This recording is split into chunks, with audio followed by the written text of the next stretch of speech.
বাবা তার সন্তানের জন্য শুধুই একজন অভিভাবক নন, তিনি তার ভরসা, অনুপ্রেরণা এবং স্বপ্নের সেতু। কথাটা কেন বলছি? তাহলে পুরো ভিডিওটা দেখুন। একজন বাবা তার সন্তানকে ঠিক ততটাই ভালো বানাতে চান যতটা তিনি নিজে হতে চেয়েছিলেন। এ কথার ভেতরে লুকিয়ে আছে এক অমূল্য জীবনের দর্শন। বাবা হলো সন্তানের প্রথম শিক্ষক, প্রথম পথ প্রদর্শক এবং প্রথম অনুকরণীয় মানুষ।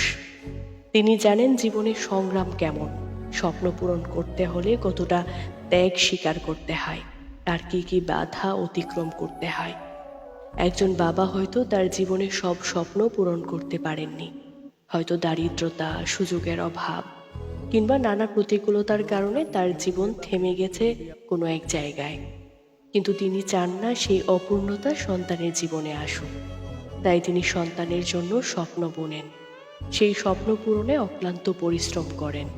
দিনের ঘাম জড়িয়ে রাতের ক্লান্তি ভুলে সন্তানকে এগিয়ে নেওয়ার জন্য চেষ্টা চালিয়ে যান।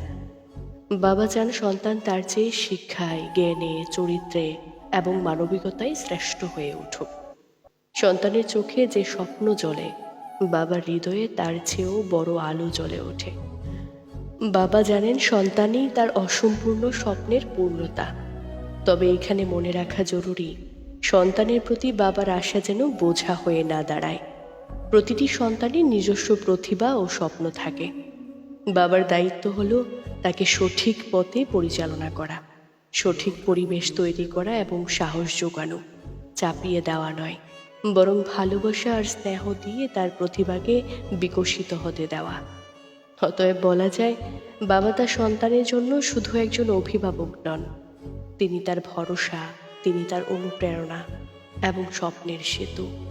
একজন বাবা তার সন্তানকে যত ভালো বানাতে চান, সেটিই প্রমাণ করেন তিনি কতটা নিঃস্বার্থ, কতটা মহান। এই যে বললাম, একজন বাবা তার সন্তানকে ঠিক ততটাই ভালো বানাতে চান যতটা তিনি নিজে হতে চেয়েছিলেন। এই কথার ভেতরে লুকিয়ে আছে এক অমূল্য জীবনের দর্শন। বাবা হলো সন্তানের প্রথম শিক্ষক, বাবা হলো সন্তানের প্রথম পথ প্রদর্শক, বাবা হলো সন্তানের প্রথম অনুকরণীয় মানুষ। ভালো থাকুক পৃথিবীর সকল বাবারা।